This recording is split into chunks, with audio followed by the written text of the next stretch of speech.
सातवां श्रीकांत जी, ये क्या हो रहा है? देखिए, जो विधानसभा विधान परिषद को लोकतंत्र का मंदिर समझा जाता है और उस मंदिर में आज पॉर्न स्टोरीज चलाई जा रही हैं। ये इस तरीके का एक पॉर्न वीडियो ही कहा जाएगा कि मुख्यमंत्री जिनका मानसिक दिवालियापन हो गया है वो इस तरीके की बातें कर रहे हैं, जो नारी सशक्तिकरण के लिए सत्ता में आए थे और वो इस तरीके से नारियों को ऑब्जेक्टिफाई करके ये इस तरीके से बातें कर रहे हैं। आप क्या कहेंगे इसके बारे में? और रही बात नीतीश कुमार जी को, मैम बेहूद की है। जी बिल्कुल। और तेजस्वी यादव उसको आके डिफेंड कर रहे हैं। अरे आप अपनी राजनीति करिएगा बाद में। ये क्या हो रहा है? ऐश्वर्या जी, साथ तेजस्वी यादव ये भूल चुके हैं कि उनके पिता के बारे में ही इन्होंने वैशाली में एक रैली थी, तभी उन्होंने कमेंट किया था कि 9 बच्चों के बाप होकर ये तो चुनाव जीतने चले हैं। आज वो चूंकि साथ में है तो वो भूल गए कि इस तरह की बेहूदगी उनके पिता के साथ ही की गई थी। तो ये जब अपने साथी के नहीं हुए, ये और महिलाओं के नहीं हुई, ये किसी के नहीं हो सकते। इनको मानसिक दिवालियापन हो चुका है। ज़ेबा खान जी, आप इसको डिफेंड कर रहे हैं? ज़ेबा खान जी, क्योंकि ये इंडिया अलायंस के पार्ट है, आप इनको डिफेंड कर रहे हैं? कैसे डिफेंड कर सकते हैं इनको?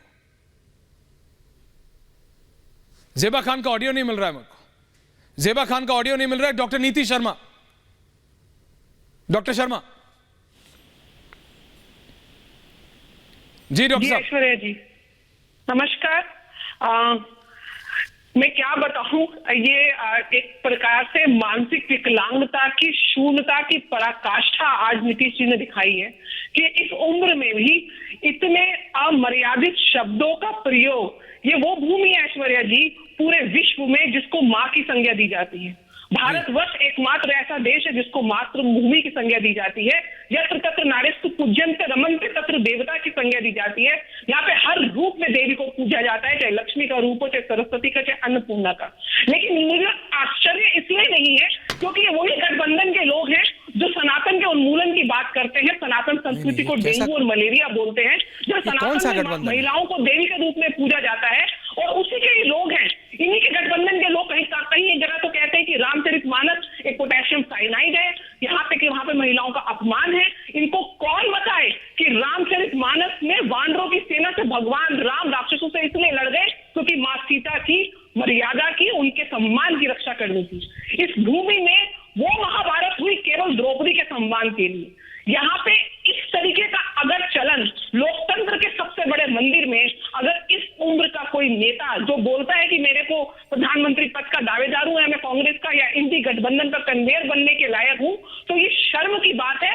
निश्चित रूप से इस्तीफा नहीं, इनको तो सामाजिक बाइकॉट करना चाहिए ऐसे इंसान को कि इस पृष्ठभूमि में आप रिप्रेजेंट कर रहे हैं समाज को इस मानसिकता के साथ, उसके बाद महिलाओं का ये सम्मान आप दे रहे हैं। ये बहुत ज्यादा शर्म की बात है। और अगर इस तरीके के नेता भारत की पृष्ठभूमि में, भारत के संसद में रिप्रेजेंट करेंगे तो निश्चित रूप से महिलाओं का तो क्या ही होगा। आज बिहार आप देख सकते हैं, क्राइम के केस में महिलाओं के अगेंस्ट कम से कम नहीं तो 20 से 25% जो क्राइम है वो बढ़ चुके हैं पिछले 10 सालों में। इस चीज को समझने की आवश्यकता है कि जब लीडर की ये सोच ऐसी होगी तो जमीनी स्तर पे लोगों की या उसकी अभिव्यक्ति क्या होगी।